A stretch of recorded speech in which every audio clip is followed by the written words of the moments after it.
Guys, यहाँहरूलाई स्वागत छ मेरो ब्लगमा। तपाईँहरूले चाहिँ देख्न सक्नुहुन्छ किबी बारी। यहाँ चाहिँ लगभग 5-10 रोपनी बारी छ अनि यहाँ किबी पुरै लगाएको छ।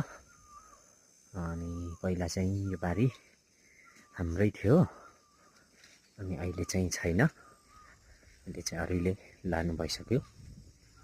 पहिला चाहिँ हामीले यहाँ चाहिँ मकै छर्थ्यौँ अनि अहिले चाहिँ हाम्रो बारी पनि होइन अनि उहाँहरूले मकै चाहिँ छर्नुहुन्न, उहाँहरूले किबी रोप्नु भएको छ। गाइस परदेखि यस्तो तपाईँ देख्न सक्नुहुन्छ।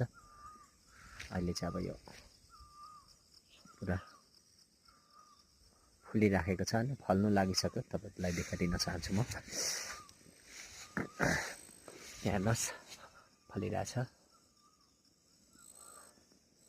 दामी छ गाइस। पछि सम्पर्क गर्नु होला है त किबी खानको लागि चाहिँ। Thank you guys. ओके।